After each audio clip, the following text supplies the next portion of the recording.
Oke, tadi berbagai istilah yang disebutkan oleh Kang Yaya, Jakarta sudah tidak mampu, ada kegagalan di situ. Mas Alif di sini dari LBH Jakarta juga menyebutnya Jakarta kian rapuh menghadapi bencana. Kenapa semakin rapuh, Mas Alif? Baik, jika berbicara soal problem yang dihadapi oleh Jakarta gitu ya, warga Jakarta khususnya gitu ya. Tentu warga dihadapkan pada istilah yang dinamakan dengan polikrisis gitu ya. Ketika kemarau kita berbicara soal polusi udara yang memang itu dapat berkontribusi negatif terhadap kesehatan warga. Di situasi seperti ini, di situasi banjir gitu, tentunya problemnya bergeser gitu ya. Banjir dan kemacetan itu menjadi kombinasi yang paling berdampak terhadap warga Jakarta tentunya. Dan kami melihat bahwa ya memang ini selalu menjadi tantangan bagi Gubernur DKI Jakarta setiap banjir atau curah hujan yang sangat tinggi melanda Jakarta gitu ya. Dan menurut kami ada solusi yang belum mengakar seperti itu?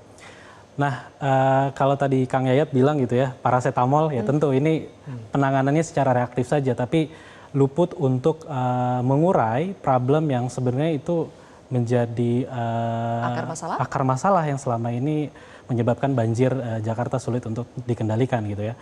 Contohnya land subsidence. Soal penurunan muka tanah, ya memang ini jadi konsekuensi logis dan setiap tahun mengalami penurunan 3-10 cm gitu ya. Dan menurut kami ini akibat adanya ekstraksi air tanah dalam seperti itu. Yang tentunya ini pengekstraksi terbesar tentunya di sektor bisnis dan industri, khususnya mall, kemudian pabrik dan seterusnya gitu ya. Tapi di satu sisi saluran perpipaan air bersih di Jakarta juga belum mencakup 100%. Dan itu mengharuskan warga ataupun pelaku usaha gitu ya untuk mengambil air tanah dalam seperti itu, sehingga jadi mau pakai air pump pun ternyata salurannya ada masih kontribusi susah. aktifnya juga gitu ya, yang memang ini dibuka dengan adanya perubahan Badan Hukum Pamjaya menjadi perseroan seperti itu. Artinya di sini cara pandangnya adalah profit oriented lagi seperti itu, bukan untuk public services obligation seperti itu. Dan kemudian di sektor kalau ada banjir rob gitu ya, ada nature based solution juga yang memang luput untuk diperhatikan seperti itu. LBH Jakarta bersama jaringan masyarakat sipil mendampingi warga Pulau Pari gitu ya untuk mempertahankan ruang hidupnya. Mereka menanam secara swadaya ekosistem mangrove, tapi memang terpaksa terganggu oleh ekstraksi dari korporasi wisata seperti itu. Dan warga pada tahun lalu sudah melayangkan gugatan, tapi tadi tidak didukung oleh Pemprov DKI Jakarta. Sedangkan mereka tadi ya secara swadaya, mandiri, merawat ekosistem laut. Tentunya ini berkontribusi terhadap... Jadi ada berbagai dimensi masalah ya. Betul, karena geografis Jakarta unik gitu ya. Mulai dari perkotaan dan perairan. Oke, saya langsung minta tanggapan dari Bang Ciko ya, karena narasumber di sini sudah menguraikan masalah-masalahnya seperti apa, dan saya yakin Bang Ciko juga sudah tahu masalahnya seperti apa. Tapi persoalannya adalah, Bang Ciko, bagaimana penanganannya itu supaya tidak reaktif, tapi lebih solutif yang memang jangka panjang. Bang Ciko?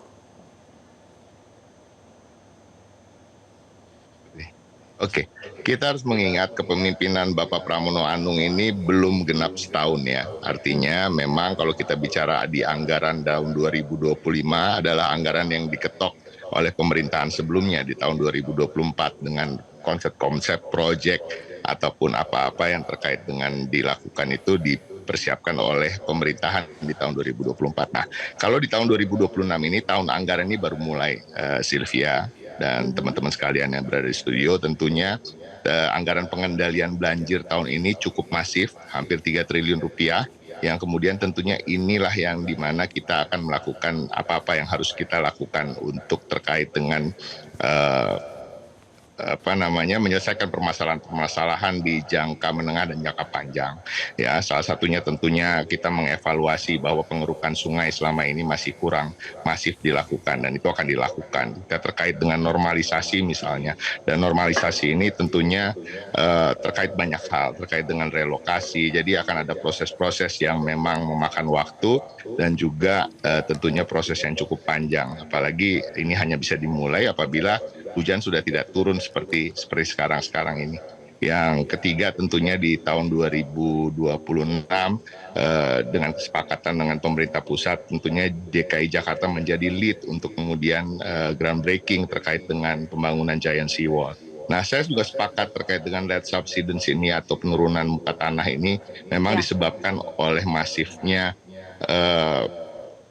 pengambilan air tanah dan khususnya memang oleh industri. Itulah sebabnya memang sejak tahun lalu Bapak Gubernur telah menginstruksikan pada Pamjaya untuk kemudian menargetkan dalam waktu 1 sampai 2 tahun ini untuk bisa memberikan pelayanan 100%. Nah, kalau kita melihat terkait dengan pers roda tadi yang disampaikan oleh Bung Alif misalnya, bisa dilihat dari sisi dua mata uang. Yang pertama tadi bisa mengatakan bahwa ini mencari profit oriented, tapi tidak begitu juga karena nanti saham yang akan dilempar ke publik itu juga tidak saham mayoritas bahkan tidak melebihi 20%. Dan kemudian justru cara pandang dari Bapak Gubernur Pramono Anung dan Pemprov DKI Jakarta adalah apabila suatu perusahaan atau satu badan usaha diawasi oleh publik, kinerjanya akan lebih baik lagi. Tanpa juga tadi, karena memang sejak awal ada target yang dicanangkan bahwa harus bisa melayani 100% warga Jakarta dan bukan hanya menjadi perusahaan air ya tanpa bisa diminum dan harapannya juga menjadi perusahaan air minum sesuai dengan judulnya.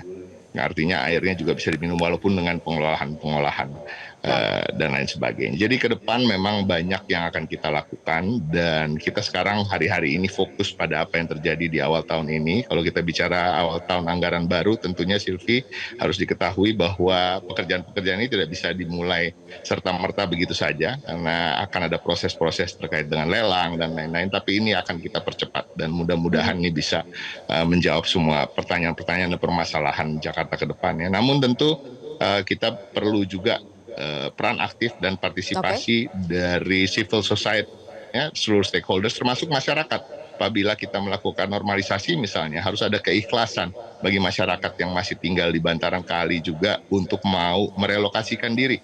Kita nggak mau bicara direlokasi ya karena memang harus sesuai dengan keinginan mereka sendiri. Dan kita juga tentunya menyediakan tempat-tempat seperti rusun-rusun yang memang sudah sangat layak huni dengan harga yang terjangkau, harga sewanya.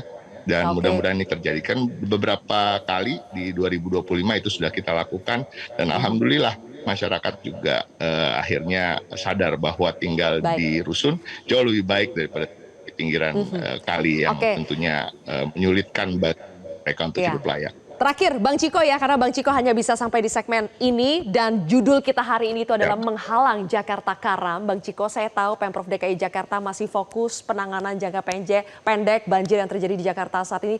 Tapi ke depan ancaman penurunan permukaan tanah Jakarta tenggelam itu tampaknya semakin nyata, Bang Ciko. Jadi apa nih yang bisa dicicil dari sekarang untuk mencegah itu? Apakah Giant Seawall adalah solusi paling jitu yang saat ini dimiliki oleh Pemprov DKI?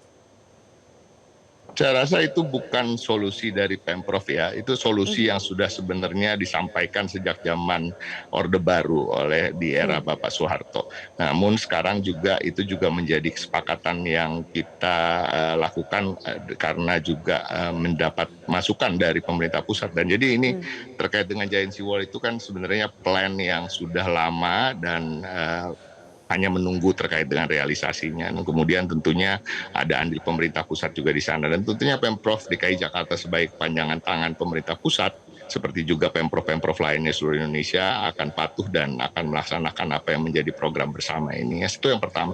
Tapi itu bukan hanya satu-satunya. Tadi disampaikan oleh Bung Alif, saya setuju. Artinya land subsidence yang kemudian artinya harus menghentikan penggunaan air tanah dan khususnya oleh para industri ini ya. Tentunya dilakukan oleh Pamjaya untuk kemudian bisa melayani 100% warga Jakarta atau seluruh stakeholders yang ada di Jakarta. Jadi banyak hal Sylvia, termasuk dengan pengerukan, termasuk juga dengan perbaikan drainase. Tadi disampaikan oleh Kang Yayat tentunya apakah drainase kita ini cocok dengan bangunan-bangunan, jumlah bangunan yang ada terkait dengan urbanisasi yang nggak bisa menahan lajunya pembangunan tentunya.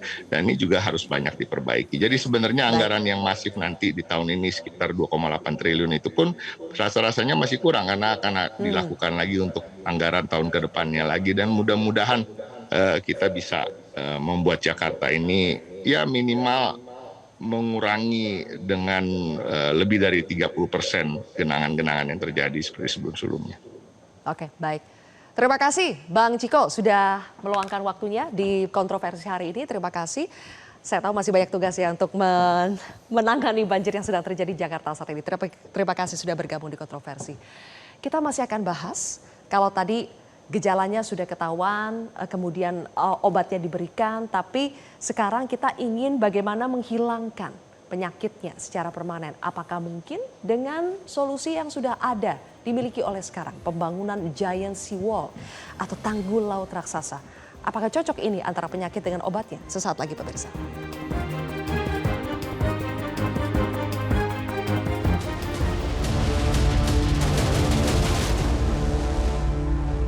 Jelajahi cara baru mendapatkan informasi. Download Metro TV Extend sekarang.